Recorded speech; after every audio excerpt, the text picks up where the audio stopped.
ओम शांति।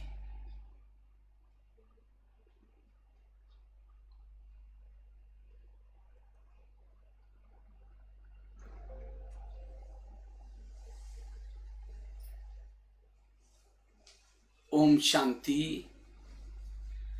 आज वैसे तो सदगुरुवार का दिन है और आज तो खास बेलगाम कर्नाटक के भाई बहनों से साधनों के द्वारा मिल रहे हैं, क्योंकि अंबिका बहन जी ने, विद्या बहन जी ने शायद मुझे लगता है 5-6 साल से कहते हैं कि आप कभी एक बार चक्कर लगाना, घर के तरफ आएंगे। लेकिन मैं घर के तरफ तो गया नहीं। फिर भी एक बार तो निमंत्रण भी दिया था, टिकट भी बनाई थी, लेकिन कुछ कारण बना कैंसिल हो गया। तो फिर उसके बाद विद्या बहन ने कहा कि नहीं आपको एक बार आना है। अंबिका बहन जी ने भी बोला नहीं एक बार। तो हमने कहा ठीक है, इस बार ही सोचा था टाइम देंगे, लेकिन आप देखो टाइम कैसा आ गया, कोरोना का प्रकोप। इसके कारण मेरे को एक दिन संकल्प आया कि क्यों ना हम जहाँ जहाँ मैं आऊँगा वहाँ बोला था, जिन्होंने बुलाया वहाँ साइंस के साधनों के द्वारा चलेंगे। और इसीलिए खास आज साइंस के साधन द्वारा आपके पास पहुंच रहे हैं। और आज सदगुरुवार का दिन है, तो आज विशेष जो टॉपिक मिला हुआ है, हमें अपनी स्वयं की स्थिति को शक्तिशाली कैसे बनाएं, निर्विघ्न कैसे बनाएं, इसके ऊपर चर्चा करेंगे। क्योंकि आप सभी समय की रफ्तार देख रहे हैं। समय तो जिसको बाबा भी कहते थे, समय बहुत तेजी से आ रहा है।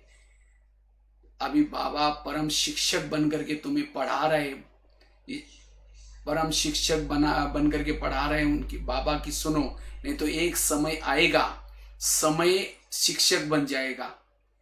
तो अब वास्तव में देखा जाए तो समय ऐसा आया है, तो अब हमें ऐसे समय पर अपने आप को तैयार करना है। बाबा भी कई सालों से कह रहे थे कि बच्चे एवर रेडी बनो। तो एवर रेडी किसको कहेंगे? एवर शरीरी स्थिति में जाते हैं,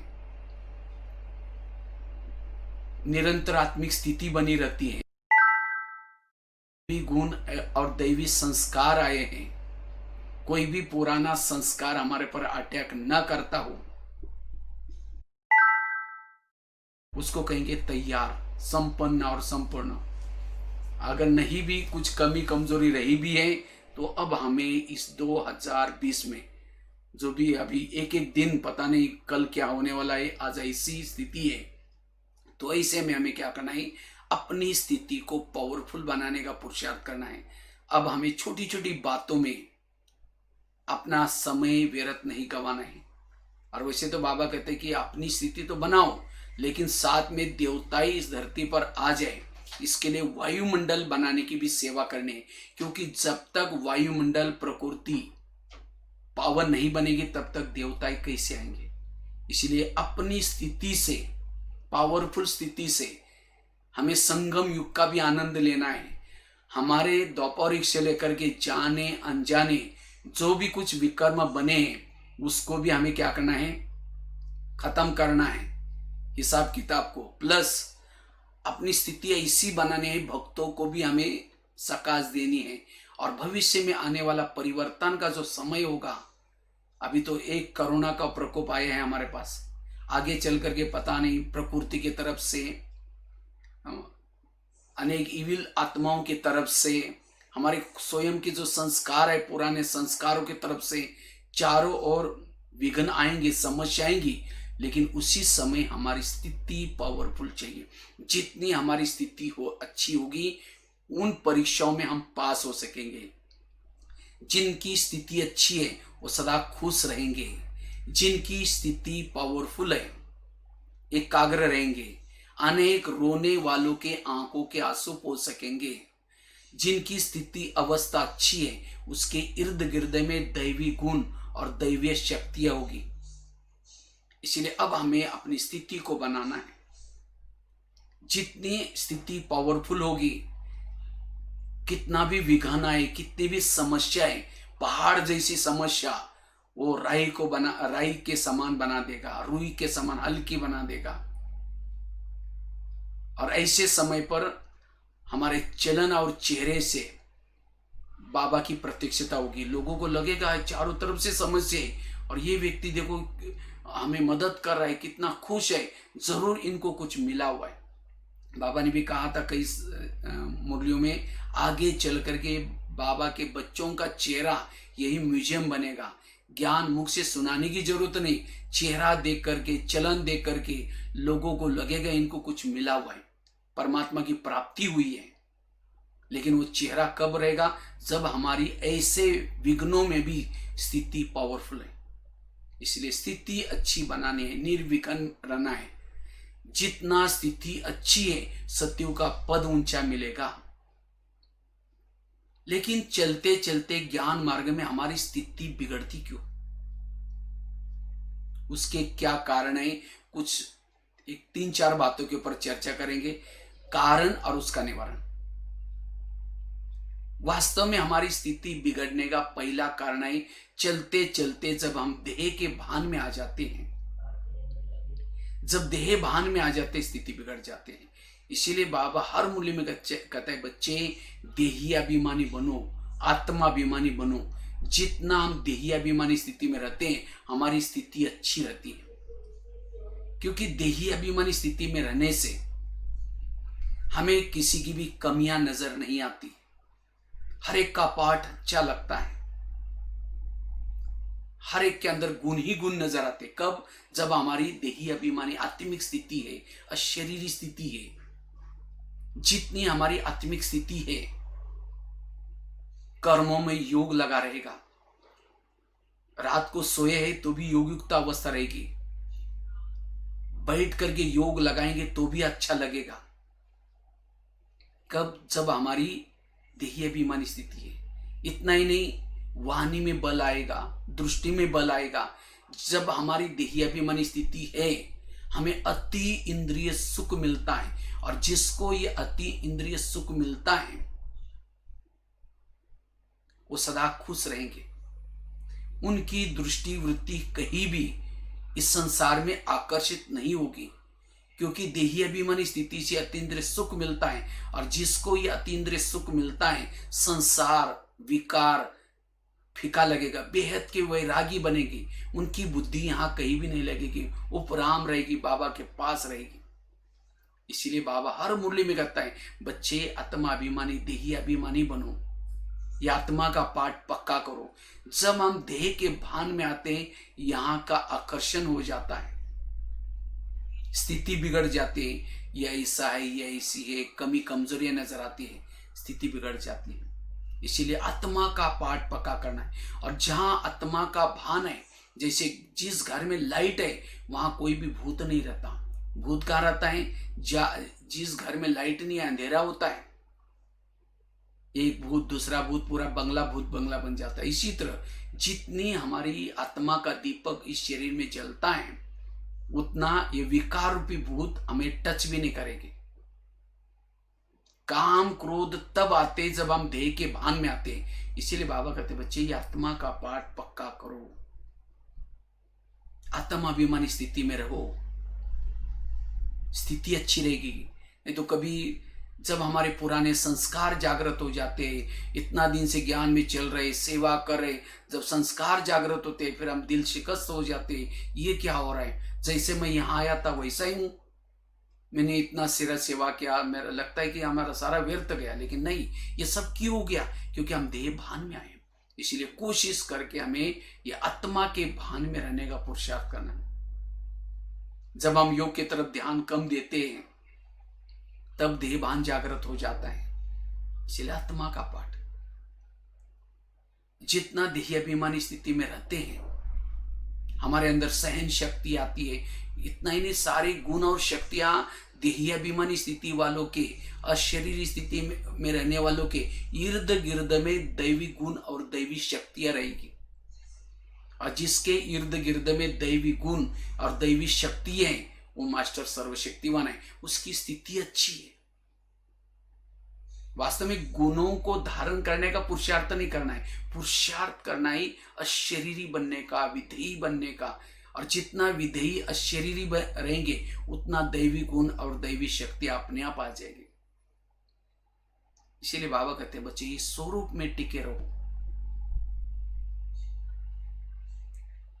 तो जितना हम आत्मा के स्वरूप में रहते हैं उतना बाबा से कनेक्ट रहते हैं। सदा लगता है कि बाबा बिल्कुल सामने है, भले शरीरी संसार में चल रहे हैं लेकिन बाबा से मिलन मना रहे, परमात्मा की अनुभूति होगी, आत्मा अनुभूति, परमात्मा की अनुभूति। इसीलिए हमें ये पाठ पक्का करना है। ये फाउंडेशन है, जैसे बिल्डिंग बनाते हैं तो फाउंडेशन जितना मजबूत है उतनी बिल्डिंग भी अच्छी रहती है, मजबूत रहती है। कोई भी भूकंप आए, आंधी आए, उसमें हिलेगी नहीं। इसी तरह जिन्होंने इस पाठ को पक्का किए उसके जीवन में कितनी भी समस्या आई, प्रॉब्लम आई, तो भी वो हलचल में नहीं आएगा। इसीलिए हमें ये पाठ को पक्का करना है, इसकी मेहनत करनी है, स्थिति मजबूत रहेगी। वास्तव में अंतिम समय विभिन्न प्रकार के पेपर आएंगे, प्रकृति की तरफ से, हमारे संस्कारों की तरफ से, ईविल आत्माओं की तरफ से, लेकिन सभी पेपरों में पास होने के लिए ये देही अभिमानी स्थिति का बहुत समय का अभ्यास है। वास्तव में टोटल ज्ञान का सार ही है आत्मा के स्वरूप में टिकना। तभी हमारे अंदर दैवी गुण और दैवी संस्कृति आ सकती है। इसीलिए बाबा कहते हैं बच्चे ये मूल अभ्यास करो, इसकी मेहनत करो, और जितना इसकी मेहनत करेंगे उतना हम विजयी बन सकेंगे। जैसे राम और रावण का युद्ध चलता है, राम रावण का एक सिर काटता है, फिर दूसरा काटता है, वो दोबारा जुड़ जाते हैं। क्यों? जब विभीषण आकर के उनके कान में एक बात सुनाई, ऐसा नहीं मरेगा, उसके नाभि में तीर लगाओ, और जब नाभि में तीर लगा तो रावण मर गया। इसी तरह आज हम भी रावण को मारने में लगे हैं, कोई 2 साल से, कोई 4 साल से, 6 साल से, लेकिन नहीं मर रहा है। क्यों? हम एक एक काम का गला काट देते, कभी क्रोध का काट लेते, लेकिन दोबारा ये विकार आ जाती है। क्यों? क्योंकि हमने नाभि में तीर नहीं लगाया। नाभि है देह का भान, देह भान छोड़ो सारे विकार। वास्तव में विकारों का सरदार है देह का भान। इसलिए जितना ये अभ्यास करेंगे उतना स्थिति अच्छी रहेगी। वो अभ्यास कैसे करना है, क्या करना है, उसका तो काफी लंबा विस्तार है। मैं केवल एक टॉपिक के ऊपर चल रहा हूं। हमें स्थिति को मजबूत कैसे बनाना है, तो एक तो देही अभिमानी स्थिति, आत्मा अभिमानी स्थिति और शरीरी स्थिति। आत्माभिमानी मूल है। स्टार्टिंग में हमें आत्माभिमानी बनना है। आत्माभिमानी की गहराई में जितना जाएंगे देही अभिमानी बनेंगे। अशरीरी भी तीसरी है, बिंदुर बिजरूप आगे की है। पहले आत्मा का पाठ, इसीलिए पहला लेसन यही, अंत लेसन यही। जिसके पास नॉलेज के अथाह पॉइंट है वो पॉइंट स्वरूप में टिक जाता है, हलचल में नहीं आता। दूसरी चीज है, हमारी स्थिति बिगड़ती क्यों है? चलते इस ज्ञान मार्ग में कभी कभी हम दूसरे के दोष देखना शुरू करते हैं, अवगुण देखना शुरू करते हैं। अगर अवगुण देखेंगे, उसका परिचिंतन करेंगे, स्थिति बिगड़ गई। इसीलिए कुछ भी हो जाए मुझे किसी के दोष नहीं देखने हैं। हर एक का अपना अपना पार्ट है, हर एक का अपना अपना रोल है। इसीलिए हमें सबका पार्ट देखते हुए भी साक्षी होकर के रहना है। इसलिए स्थिति अच्छी बनाने के लिए पर चिंतन की बातों से बचना है। बाबा के भी शब्दों में बाबा कहते बच्चे झकमुई नहीं करो, किसी की परचिंतन नहीं करो। परचिंतन पतन की जड़ है। इतना जन्मों से हमने क्या किया? भक्ति भी करते रहे, माला भी फेरते रहे, फिर परचिंतन भी करते रहे, सीढ़ी उतरते गए। इसी तरह ज्ञान मार्ग में चल रहे। उतरने के लिए हमें 84 जन्म की सीढ़ी उतरे। कितना जन्म लगे? 84 जन्म लगे। और साल कितने लगे? 5000 साल। और चढ़ने के लिए कितना समय है? 1 जन्म। वो भी सबको 1 जन्म नहीं मिला है। कोई 5 साल से ज्ञान में, कोई 10 साल से, कोई 15 साल से, कोई 40 साल से। पूरा जन्म तो नहीं मिला। तो थोड़ा सेवा करते हैं, थोड़ा सा योग करते हैं, तपस्या करते हैं, सीढ़ी ऊपर चढ़ते हैं। लेकिन फिर चलते फिरते किसी का अवगुण देखेंगे, पर चिंतन करेंगे, कोई विकर्म करेंगे, जितनी सीढ़ी चढ़ी उतना नीचे। अब यही करते रहेंगे, अच्छा काम करेंगे ऊपर चढ़ेंगे, फिर कोई निगेटिव करेंगे नीचे आएंगे, नीचे ऊपर करते रहेंगे, संगम युग पूरा हो जाएगा, बीच में लटक जाएंगे। और बीच में कोई त्रेता युग में आएंगे या सतयुग के भी लास्ट के जन्म में आएंगे, क्योंकि हम सीढ़ी ऊपर पूरी नहीं चढ़े। इसलिए अब मुझे चढ़ना ही है, चढ़ना ही है, उतरने का काम नहीं करना है। इसलिए पर चिंतन से बचना। कोई कहते हैं हम नहीं सुनते, लेकिन कोई आकर के सुना रहे, क्या करें? अब क्यों सुनाता है? हम कहते हैं अच्छा और क्या हुआ? जब सुनाने वाला सुनाता है तो हम सिर हिलाते। अगर कोई घर में कचरा ला करके डालेगा तो आप क्या कहेंगे? आपका बहुत बहुत धन्यवाद, रोज आए करो और जहाँ पूजा होते हुए डाला करो, ऐसे कहेंगे। उसको तो भगाएंगे। लेकिन यहाँ कोई व्यर्थ बातें, निगेटिव बातें सुनाता है, हम कहते हैं अच्छा और क्या हुआ, और आगे सर करके सुनेंगे। इसीलिए कोई सुनाता है उस समय सिर हिला हुए नहीं, क्योंकि ऐसी बातें सुनने से हमारी भावनाएं खराब हो जाती है। भावना और योग, इसका बहुत गहरा कनेक्शन है। जितनी हमारी भावना ऊंची, उतना हमारा योग ऊंचा। इसलिए किसी की भी बातें सुन करके आप भावना को नेगेटिव नहीं करना है, क्योंकि अब एक तो भागवत होता है, दूसरा होता है गीता, तीसरा होता है महाभारत। महाभारत में कृष्ण अर्जुन के रथ में बैठा था, क्यों? 18 दिन तक उसको गीता का ज्ञान सुनाया कुरुक्षेत्र में, और उसके बाद उसको स्वच्छ किया, तब रथ में बैठा। इसी तरह आज कितना सालों से बाबा ये ज्ञान सुना रहे, किसी लिए? स्वच्छ बनने के लिए। संबंधी को भूल जाओ, किसी के प्रति नफरत करना नहीं करो, एकदम स्वच्छ बनो। जो स्वच्छ बनेगा उसके दिल में बाबा बैठेगा, और अंत के महाभारत में हमें विजय बनाएगा। इसलिए इतना दिन हमें अब किसी के प्रति निगेटिव सोच करके अस्वच्छ हैं, फिर और नए बातें सुन करके अस्वच्छ बनेंगे, तो बाबा की कैसी मदद मिलेगी?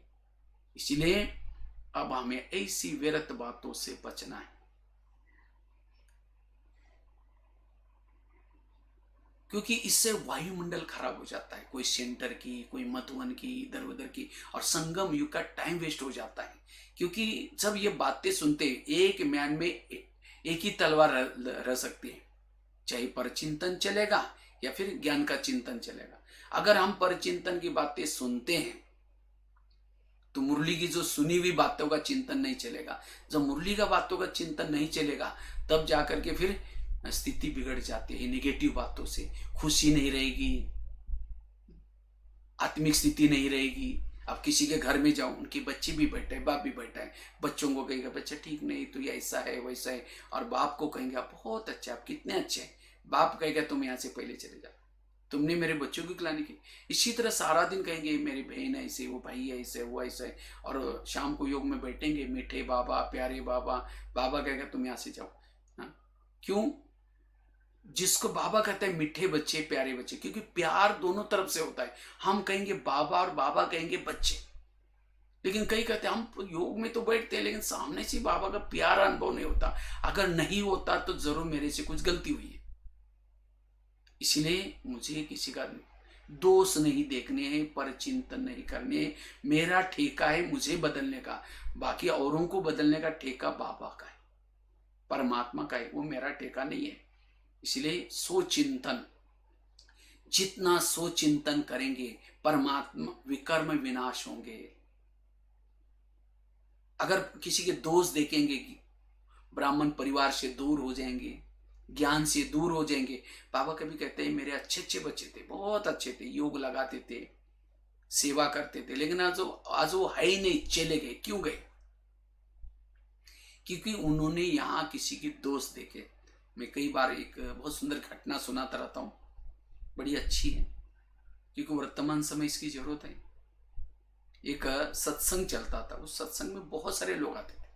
तो एक दिन शिष्य ने गुरुजी को कहा कि गुरुजी मुझे एक वरदान चाहिए। तो गुरुजी ने कहा क्या वरदान चाहिए? कहता है मेरे बारे में सबके दिल में क्या चलता है ये मैं जानना चाहता हूँ। तो गुरुजी ने कहा ठीक है, मैं उसके लिए तुम्हें छड़ी देता हूँ, वरदान देता हूँ। तो गुरुजी ने छड़ी दी, वरदान दी, शिष्य चला गया। अचानक शिष्य को याद आता है पहले मैं गुरुजी की चेकिंग करता हूँ। तो गुरुजी ने कहा था कि जब भी किसी के दिल में तुम्हारे बारे में कुछ चलता हो जानना है, वो छड़ी को दिल में रखो, उस व्यक्ति का नाम लो तो पता चलेगा। तो शिष्य जब चला गया, अचानक रास्ते में याद आया मैं पहले गुरुजी की चेकिंग करता हूँ। तो रास्ते में रुक गया, छड़ी को दिल में लगाया और गुरुजी का नाम लिया। थोड़ी सी छड़ी काली हो गई। जब छड़ी काली हो गई, उसको लगता है अरे गुरुजी के अंदर मेरे बारे में कालापन है, तो इनको गुरुजी बना करके क्या फायदा। आश्रम में आना बंद हो गया। 1 दिन हो गया, 2 दिन हो गया, महीना हुआ। तो गुरुजी कहते हैं कि क्या, गुरुजी एक दिन उनके घर में आए, कहते क्या जी आजकल आप आश्रम में नहीं आते। नहीं जी, थोड़ा सा मेरी तबीयत खराब है, मेरा थोड़ा सा घर का काम भी रहता है आजकल, और थोड़ा बच्चों की परीक्षा है, थोड़ा सा खेती का काम रहता है, कुछ ना कुछ बहाना बनाना शुरू किया।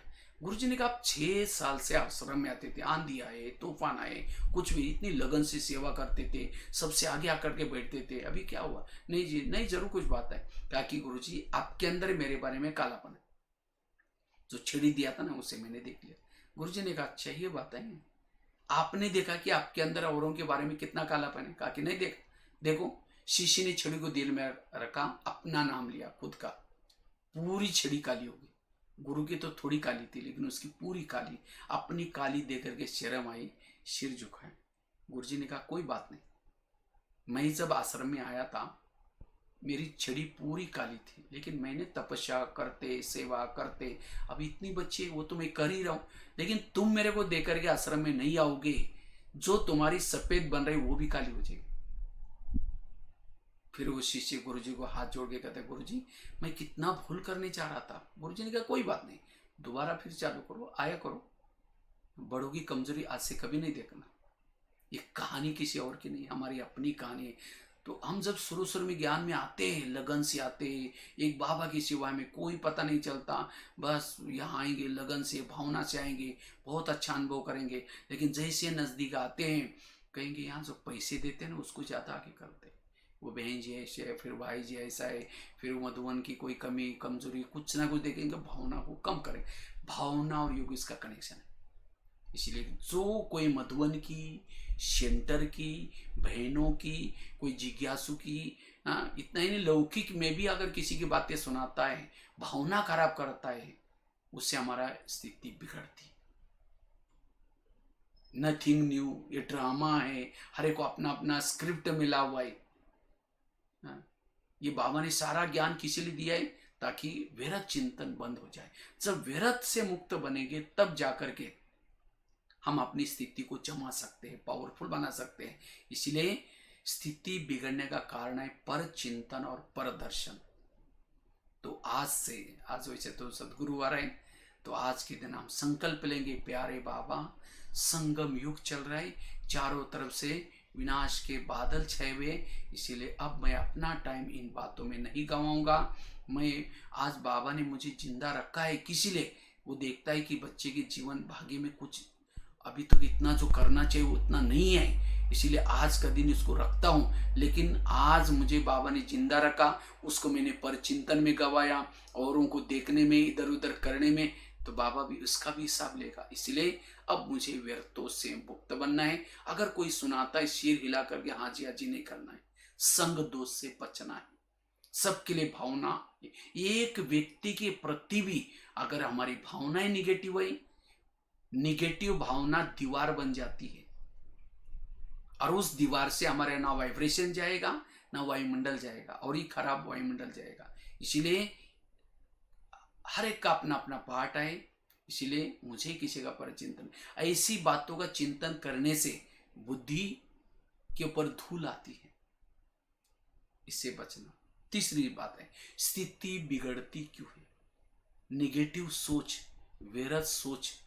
जब इस ज्ञान मार्ग में चलते चलते कोई हमारे जीवन में समस्या आते, प्रॉब्लम आते, तो हमारे सोच थोड़ा निगेटिव चलना शुरू हो जाते हैं। ये ऐसा क्यों हो गया, ये मेरे साथ क्यों हुआ, ये ऐसा क्यों हो गया। क्यों क्या करना मतलब दलदल में चलना। बाबा ने हमें कर्मों का ज्ञान दिया है, जो हुआ अच्छा हुआ ये ज्ञान दिया है, निगेटिव को पॉजिटिव बनाने का ज्ञान दिया है। ये सब ज्ञान किसी लिए दिया है, अपने विचारों को, संकल्प को, थॉट्स को बचाने के लिए। इतना सारा ज्ञान होने के बाद फिर भी हम क्यों क्या करते हैं, ड्रामा को समझा ही नहीं। कुछ दिन पहले अभी बाबा ने एक प्रश्न में कहा था, जिन्होंने ड्रामा के खेल को समझा, क्यों क्या ऐसा वैसा कभी नहीं कहेंगे, उसका मन चुप रहेगा। जिसका मन चुप है, no question, no correction, no quotation, no opposition. Drama के अगर कोई बातें कड़वी आती भी है, परिस्थिति आती भी है, तो उस कड़वे बातों परिस्थिति के पीछे कुछ कल्याण छिपा रहता है। इसलिए हमें चुप रहना। हम क्यों क्या करते हैं, टाइम वेस्ट कर लेते हैं, स्थिति बिगाड़ देते हैं। जैसे माँ बच्चों को क्या करते हैं, दवाई पिलाते हैं, दवाई कड़वी बच्चा नहीं पीता, फिर भी माँ क्या करता है, उसका हाथ पकड़ करके फिर भी कड़वी दवाई पिलाते हैं। मतलब उसको तंग नहीं करें, उसका प्यार है। अगर ये कड़वी दवाई चाहेगी, कई प्रकार दिनों से उसकी जो तकलीफ है वो ठीक हो जाएगी। इसी तरह बाबा भी हमारी माँ है। वैसे तो हम 4 माँ के बच्चे हैं, ब्रह्मा, मम्मा, जिस अभी मम्मा डे आने वाला है, मम्मा, लौकिक माँ और ड्रामा, 4 माँ है। जो 4 माँ के बच्चे कैसे रो सकते हैं। इसलिए ड्रामा भी हमारी एक माँ है। अगर हमारे सामने कोई कड़वी बातें आती है, उसके पीछे कल्याण है। इसीलिए रोना नहीं है, मन को चुप रखना। जिसका मन हर परिस्थिति में, विपरीत परिस्थिति में चुप है, वो आत्मदर्शन, परमात्मा दर्शन कर सकता है। आकाश के चंद्रमा को पानी में देखना है, पानी स्थिर चाहिए। परम धाम के परमात्मा को मन में देखना है, हमारा मन स्थिर चाहिए। और जितना हमारा मन स्थिर होगा, उतना हम आत्मचिंतन, परमात्मा चिंतन कर सकते हैं, अपनी स्थिति को पावरफुल, शक्तिशाली बना सकते हैं। नहीं तो हम कभी कभी क्वेश्चन करते हैं, ऐसा क्यों, वैसा क्यों। इसलिए संकल्पों को बचाना, जिन्होंने संकल्पों को बचाने की ये कला सीखी, वो हेल्दी, वेल्दी और हैप्पी है। बाबा ने आज ही मुरली में कहा, बाबा यहाँ संगम में कौन सी कला सिखाती है जो सत्युग में भी आपको काम आते हैं, सत्युग त्रेता पूरा कल्प में काम आते हैं। मन से और तन से तंदुरुस्त। लेकिन मन और तन किसका तंदुरुस्त रह सकता है, जो सकारात्मक सोचता है, पॉजिटिव सोचता है। जिसके सोच पॉजिटिव है, उसका मन चुप है। इसीलिए कुछ भी हो जाए, हमें पॉजिटिव रहना है, सकारात्मक रहना है। और आजकल तो जैसे कोरोना की परिस्थिति आई है, प्रकोप चल रहा है, और इसमें तो सबके सामने समस्या आई है, हर एक के पास, चाहे ज्ञानी आगे, विश्व में समस्या आई है। लेकिन ऐसे में भी हमें क्या करना है, अपने मन को चुप रखना है। किसी का कई दिनों से दुकान बंद है, कहीं जाने वाले हो गए, सारे प्लानिंग है, लेकिन तो भी हमें अपने मन को तनाव में नहीं लाना है। हमारे प्रधानमंत्री जी ने एक मंत्र दिया, हमारे लिए जान अच्छी है तो जहान है। अगर हमारी जान चली जाए, हमारे लिए जहान कुछ भी नहीं। इसलिए जान को संभालो। जान मतलब हेल्थ। लेकिन किसकी अच्छी रहेगी, जो पॉजिटिव है। टेंशन में आएंगे, तनाव में आएंगे, हमारी ह्यूमिनिटी पावर कम हो जाएगी। और जिसकी ह्यूमिनिटी पावर कम है, यह कोरोना का प्रकोप उसके ऊपर ज्यादा होता है। कई लोग तो बहुत जल्दी ठीक हो रहे हैं। ह्यूमिनिटी पावर बढ़ती है, एक तो सकारात्मक पॉजिटिव सोचने से, खुश रहने से, और दूसरा हेल्दी भोजन, रोग प्रतिकात्मक शक्ति बढ़ती है। हेल्दी भोजन, सात्विक भोजन और पॉजिटिव। इसलिए टेंशन, तनाव में नहीं आना है, सदा खुश रहना है। इसलिए परिस्थिति में खुश रहना है। और परिस्थिति आई है, चली भी जाएगी। कोरोना आया, अब चला भी जाएगा। जो परिस्थिति के समय खुश रहता है, पॉजिटिव रहता है, वही परिस्थिति उसके लिए बहुत कुछ देके जाती है। और जो परिस्थिति के समय निगेटिव सोचता है, वेरस सोचता है, वही परिस्थिति उसके लिए श्राप बन जाती है, उसे बहुत कुछ लेके जाएगी, अभी श्राप बन जाता है। इसलिए पॉजिटिव रहना। मैं तो भारत के लगभग 900 जेल में गया हूँ, जेलों में कार्यक्रम करने के लिए जाता हूँ। बेलगाम में भी आया था, हिंडलगा में, जमखंडी की जेल में किया, और भी कई जेलों में किया है, विजापुर की जेल में भी किया है। तो काफी सारे स्कूलों में भी जाता हूँ। तो वास्तव में आज पढ़े लिखे लोग भी आज क्राइम कर रहे हैं। क्यों? नेगेटिव सोच। क्योंकि जिसके सोच निगेटिव है, क्यों हुआ मेरे साथ, क्यों हुआ इसे, क्यों क्यों क्यों करते करते एक दिन ऐसा गुस्सा आएगा, नफरत आएगी और कुछ ऐसा काम कर देगा तो जीवन भर में पश्चाताप होगा। क्रोध का कारण है निगेटिव सोच। जहां क्रोध आए पानी के मटके सूख जाते हैं, जहां क्रोध आए आपस में संबंधों में कड़वाहट है। इसलिए पॉजिटिव रहना, और जो पॉजिटिव है वो स्थिर चित्त रह सकता है, वो भ्रुकुटी आसन पर बैठ सकता है। इसीलिए कुछ कितनी भी परिस्थिति आई, हमें पॉजिटिव रहने की कला सीखना है। इसका तो इस टॉपिक का भी बहुत विस्तार है।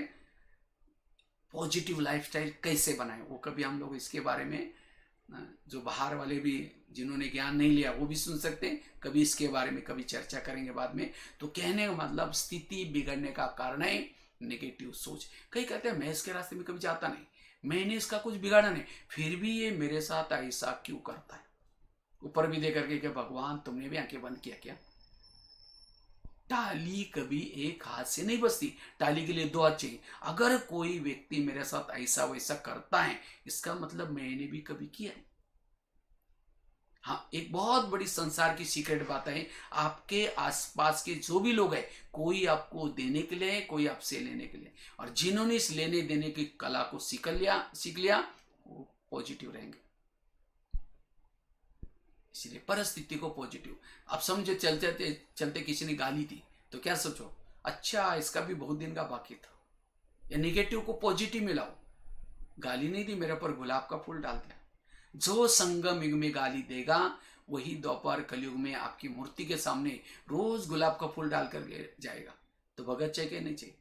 जिस दिन किसी ने गाली दी, जब ध्यान में योग में बैठेंगे, बाबा को बाबा आज आपने बहुत अच्छा भगत भेजा, उन्होंने बहुत अच्छा फूल डाल के गया, आपका बहुत बहुत धन्यवाद। कल भी किसी को भेज देना।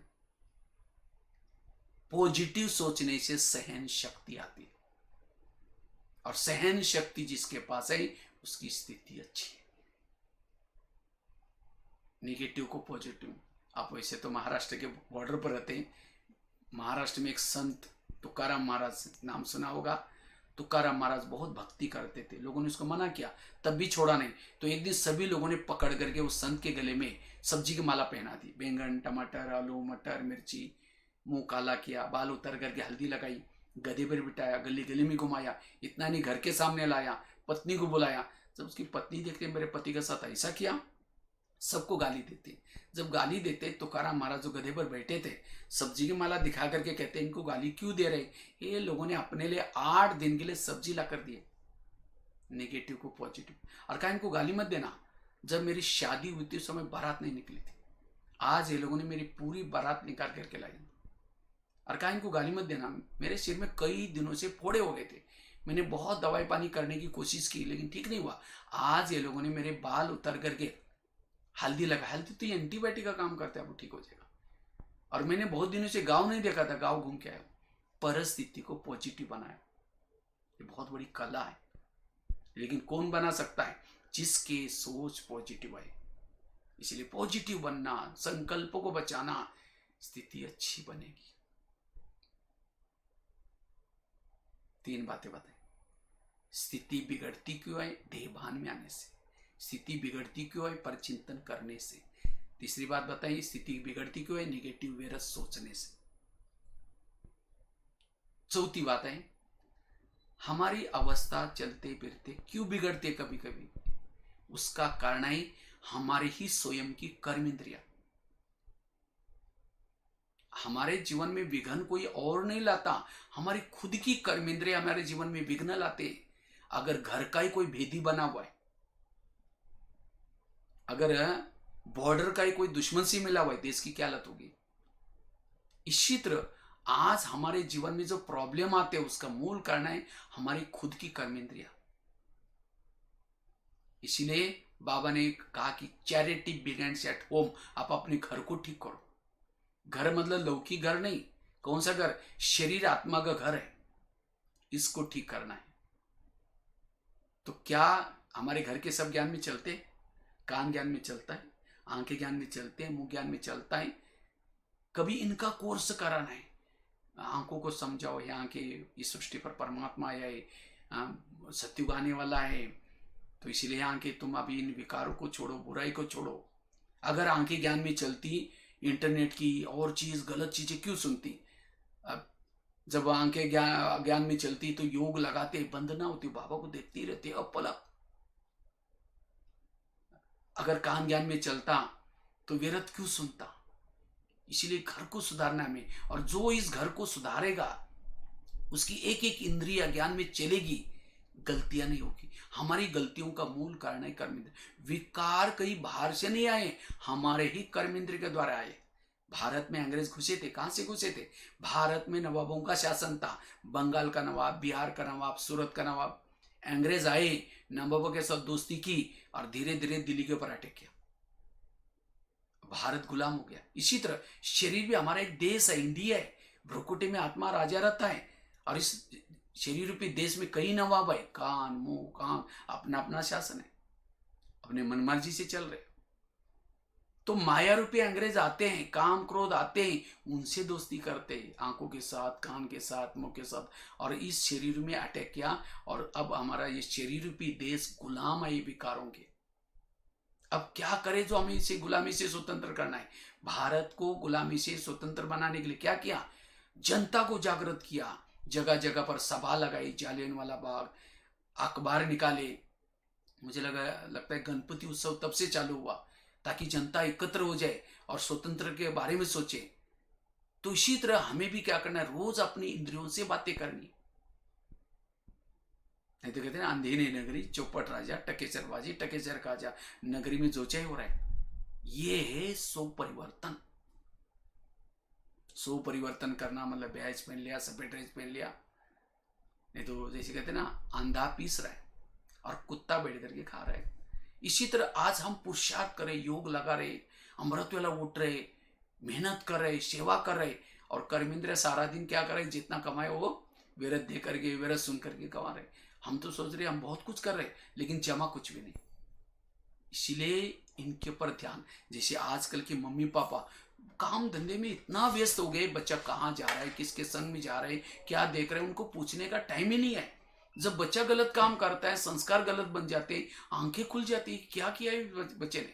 अगर रोज उनकी पूछताछ करते, बेटा तुमने क्या देखा, कहाँ गए थे, तो बच्चा गलत काम करता ही नहीं। इसी तरह आज हम अपने आप में इतने व्यस्त हो गए, हमारे आंखें क्या देख रहे, मुंह क्या बोल रहे, मन क्या सोच रहा है, देखने का टाइम ही नहीं।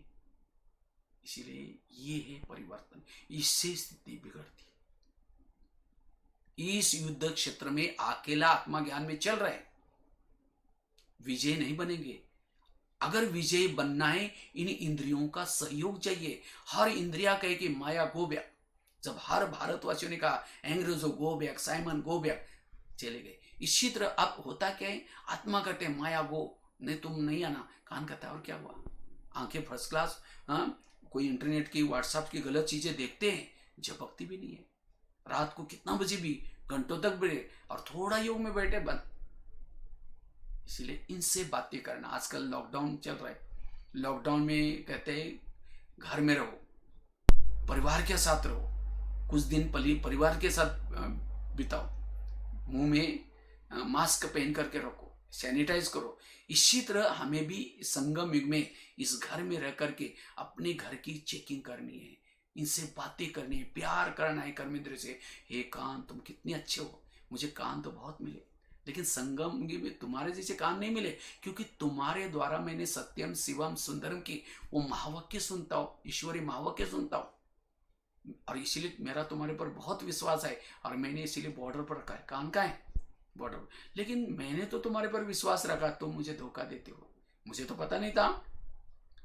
लेकिन मेरा परम हितैषी शिव बाबा एक दोस्त है, उसने तुम्हारे लिए कुछ इशारे दिए। तुम्हारे परातंत्र का कारण कान भी है, इसीलिए ये कान, अब आज तक जो हुआ कोई बात नहीं, लेकिन आज से तुम्हें कोई भी गलत चीजें नहीं सुननी। अगर सुनेगा मैं तुमको सजा दूंगा। और ये भी नहीं समझना मुझे कुछ पता नहीं चलता, क्योंकि शरीर रूपी किले के चारों तरफ से मैंने आजकल सीसी कैमरे का प्रबंध किया। मेरा बुद्धि रूपी नेत्र सदा खुला है, आपने क्या सुना, कौन आया, सब पता चलता है। इसलिए रात को सोने के पहले मैं दरबार लगाऊंगा, उसमें पूछूंगा आगे चलो आंखों के पास, ये आंखें, मुझे 84 जन्म बहुत आंखें मिली, लेकिन तुम्हारे जैसे बाकी चले आंखें कोई नहीं मिले। तुम्हारे द्वारा मैंने माउंट आबू में, शांतिवन में डायमंड हॉल में घंटों तक प्रभु को देखा है, चलते हुए, खाते हुए, जिसको देखने के लिए दुनिया की आंखें तरस रही है, एक सेकंड के लिए, दर्शन के लिए। और तुमने तो साक्षात उस प्रभु को देखा है, क्या उसको देखने पर तुम्हारा पेट नहीं भरा? इस संसार की तुम व्यर्थ बातें क्यों देखते हो, क्यों निहारते हो? अगर करेगा तुमको सजा दूंगा। आगे चलो मुख के पास। हे मुख, तुम भी मेरे इस राज्य की शान हो, क्योंकि तुम्हारे द्वारा मैं बहुत दुआएं कमा रहा हूं वाणी सेवा करके। लेकिन कभी कभी तुम परिचिंतन करते हो, किसी का अपमान करते हो कि इसीलिए मैंने तुमको रखा है। अगर करेगा मैं तुमको सजा दूंगा। आगे चलो पांव के पास। हे पांव, तुम भी मेरे इस राज्य की शान हो। अगर तुम ना हो तो मैं सेवा करने के लिए कैसे जाता? सेवा की मुख ने, वाणी की सेवा, आदि दुआ तुमको भी मिल गई। हाथ में कर्मणा सेवा की, आदि दुआ तुमको भी मिली। क्यों तुम सभी इंद्रियों को सिर पर उठाकर लेके जाते हो? इसलिए कोई भी व्यक्ति घर में आता है उसके चरण छूते। क्यों? हे चरण, तुम्हारा धन्यवाद इस व्यक्ति को लाया। लेकिन हे चरण, तुम कभी कभी परचिंतन सुनने के लिए भी लेके जाते हो। परचिंतन सुना कान ने, आधा विकर्म तो तुम्हारा भी बन गया। फिल्म देखी आंखों ने, लेकिन विकर्म तुम्हारा भी बना, क्योंकि तुम लेके गए थे। अगर कोई गलत चीजें की तरफ जाते तो तुम कहना, तुम जाना कान, तुम जाना, कल परसों कभी भी आना, मैं नहीं जाऊंगा, क्योंकि मैं राजा के लिए वफादार का काम करूंगा। हर इंद्रिया अगर आत्मा के प्रति रिगार्ड रखेंगे, रिस्पेक्ट रखेंगे, उस आत्मा के कहना मानेंगे, तब हमारा व्यवहार बदलेगा, संस्कार बदलेंगे। कहेंगे ये माता बड़ी अच्छी है, ये भाई बहुत अच्छा है। अच्छा है मतलब क्या? उसका इंद्रियों पर शासन है। और जिसने संगम युग में इंद्रियों पर शासन किया, वो भविष्य के राजा बनने वाले। राजा बनने के लिए दौड़ने की जरूरत नहीं है, अपने को बदलना है। स्वयं को बदलने से विश्व बदलेगा। यह है पुरुषार्थ। और इसके पर ध्यान नहीं है, स्थिति बिगड़ती है। योग क्यों नहीं लगता? सारा दिन आंखें गलत देखेगी। जैसे प्रधानमंत्री जी शांति में कब बैठेंगे? जब उसके पार्टी के सारे लोग एक्यूरेट काम करते, कोई एक ने भी गलत काम किया, उनकी नींद फिट जाते, नाम उनका खराब हो जाता है। इसी तरह आज हम आत्मा को शांति कब होगी? जब हमारी सहयोगी साथी कर्मेंद्रिया एक्यूरेट काम करती है। एक आंखों ने गलत देख लिया तो बस आत्मा की नींद फिट गई, आत्मा अशांत हो जाती है। इसलिए रोज इनको पूछना, चेकिंग करना। जो ब्रह्मा बाबा ने भी यही पुरुषार्थ किया। बाबा ने रोज अपना दरबार लगाया। इसलिए हमें भी क्या करना है? रोज अपनी चेकिंग करनी है, स्वराज्य अधिकारी बनना। अगर नौका पानी के ऊपर चलेगी, पार कराएगी। अगर नौका के अंदर पानी आएगा, डुबा देगी। जो इंद्रियों को चलाता है पार हो जाता है, जिसको इंद्रिया चलाते वो डूब जाता है, उसके जीवन में प्रॉब्लम आते। इसलिए स्किल्य को मजबूत करना, ये है अपना परिवर्तन। स्थिति बिगड़ने का कारण, विघ्न आने का कारण। 4 बातें सुने, लास्ट की एक बात सुना करके मैं पूरा करता हूं। हमारी चलते चलते स्थिति क्यों बिगड़ती?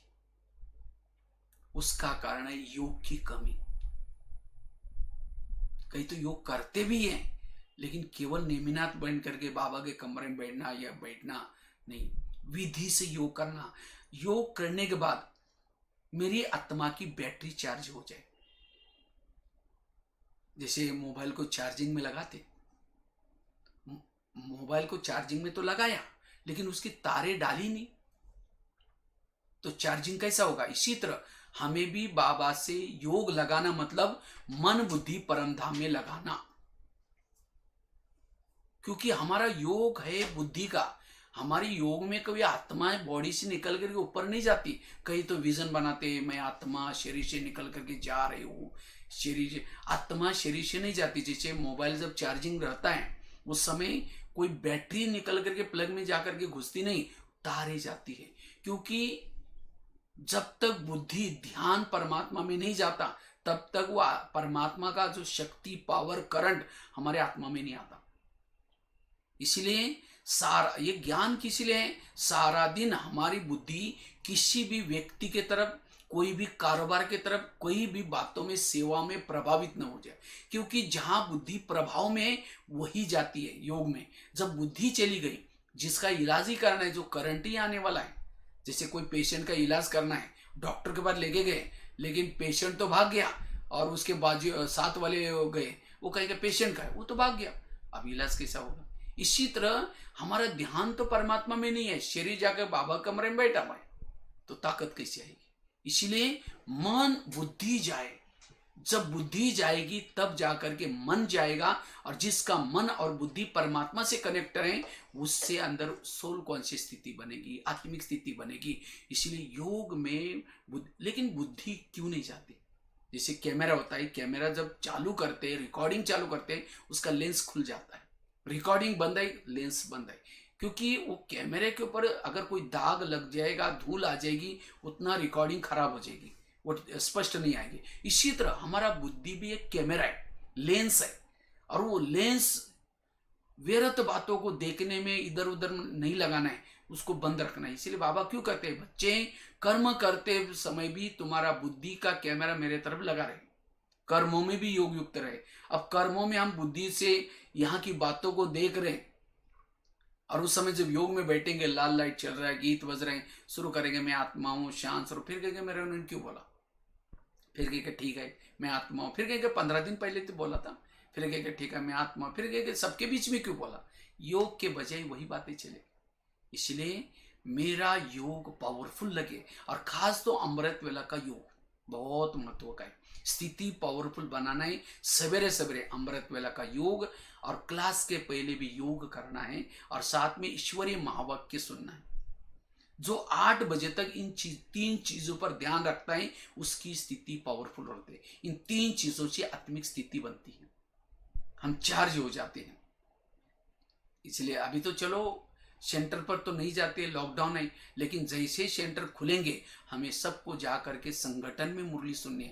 नहीं तो ऐसे नहीं, 3 महीने में बड़ा आनंद आया, घर बैठे मुरली आ रहे, और घर बैठे अपना नाश्ता बनाओ, घर का काम करो और मुरली सुनो। ये तो मजबूरी के लिए बाबा ने साधन बनाया था, लेकिन और हमें मजबूत बनना है तो संगठन में जाना जरूरी है। इसलिए संगठन में जा करके सुनना है, और रोज हमें ये, क्योंकि ये महावाक्य बहुत इंपॉर्टेंट है। जितना बाबा के महावाक्य सुनते हैं, संगठन में जाकर के आधा घंटा योग करते हैं, क्लास के पहले भी योग करना है। भले अभी आप मोबाइल से सुनते हैं या टीवी से सुनते हैं, तो भी हमें घर में बिल्कुल लगा करके आधा घंटा योग करके फिर सुनना है। अन्यथा मुरली के जो भाव है, जो बाबा के जो शब्द है, वो हमें इतना पता नहीं चलेगा। इसलिए इन 3 चीजों को हमें पावरफुल रखना है, योग के ऊपर ध्यान देना है। अमृत वेला का योग, क्लास के पहले योग, उसका प्लानिंग बनाना है। जितना तपस्या करेंगे उतना आपकी स्थिति अच्छी बनेगी। योग के ऊपर भी काफी सारा विस्तार में क्लास है, फिर कभी उसके बारे में भी विस्तार में कभी करेंगे। तो बाकी कहने का मतलब ये 4-5 चीजें जिसका चलते चलते हमारा थोड़ा सा उल्लंघन हो जाता है, हमारी स्थिति बिगड़ती है। और भी कई कारण है, संस्कार, श्रीमत का उल्लंघन। लेकिन अगर ये 5-6 चीजों पर ध्यान देंगे तो सचमुच आप अपनी स्थिति को निर्विघ्न और शक्तिशाली बना सकेंगे। तो इसलिए समयानुसार हमें इन बातों का ध्यान रख करके, क्योंकि स्थिति ही हमें अंतिम समय काम आने वाली है। जितनी स्थिति पावरफुल होगी, परिस्थिति पर भी हम विजय प्राप्त करेंगे। इतना ही नहीं, उस विघ्नों में भी स्थिति को अच्छा बना करके वायुमंडल बनाने की सेवा कर सकेंगे, पद भी ऊंचा मिलेगा। इसलिए पहली बात बताई, अगर स्थिति पावरफुल बनाना है, इसीलिए देही अभिमानी, आत्मा अभिमानी और शरीर बनने का मेहनत। दूसरी बताई, पर चिंतन की बातों से बचना। तीसरी बात बताई, संकल्प को पॉजिटिव समर्थ चलाना। चौथी बात बताई, अपने रोज कर्मेंद्रिय की चेकिंग करके उनको श्रीमत प्रमाण चलाना। अगर हम मुख ने गलत ये किया, बोल दिया, किसी का अपमान किया, तो दूसरे दिन उसका कारोबार बंद रखो, मौन उसकी सजा है। काने व्यर्थ पर चिंतन सुना तो दूसरे दिन उसको सजा, दोबारा मुरली सुना दो। कान को सजा मतलब काट करके फेंकने वाली सजा नहीं देनी, अलौकिक सजा। आंखों ने गलत कोई चीज देख ली, उसको 1 घंटा एक्स्ट्रा योग में बाबा को देखने में लगा देना। इस तरह से अलग अलग कर्मेंद्र को, इसको कहते हैं राजा, इसको कहते हैं अनुशासन। जो अनु मतलब आत्मा बॉडी पर शासन करता है, वही संसार पर राज्य कर सकता है, अनुशासन कर सकता है। और 5वीं बात बताई, योग तपस्या करना, साधना करना। तो इस तरह से अपनी स्थिति को अच्छा बनाएंगे, पावरफुल बनाएंगे और सदा ब्राह्मण जीवन का आनंद लेंगे। ठीक है, इसी के साथ अंबिका बहन को, विद्या बहन को, बाकी सभी भाई बहनों को बहुत बहुत बाबा की तरफ से, मधुबन वालों की तरफ से बहुत बहुत याद प्यार। और बाकी मैं तो वैसे तो काफ़ी 10 साल से तो नहीं आया उस साइड पर। उससे पहले तो जब मैं दिल्ली में था हर साल आता था। उषा बहन जी जब थे उस समय, उषा बहन, सुनीता बहन, और ख़ास तो मुद्दे बिहार में मुझे बहुत अच्छा लगा था। मुद्दे बिहार में तो मैं 5-6 दिन एक बार रहा था, बहुत अच्छा जैसे सेंटर था। बाकी बीजापुर, जमखंडी, बैल होंगल खास, और खानापुर में सुना है कि आप लोगों ने बहुत अच्छा रिट्रीट सेंटर बनाए हैं। फिर कभी ज़रूर आएंगे लॉकडाउन पूरा होने के बाद, शायद अगले साल कभी या इस साल लास्ट में प्रोग्राम बनाएंगे। इसी के साथ धन्यवाद, सेवा का मौका दिया। तो आज ये बाबा ने आप सभी को स्टूल में तो भोग खाएंगे, हलवा खाएंगे, लेकिन ये भी आज गरम गरम हलवा। ठीक है, ओम शांति, ओम शांति।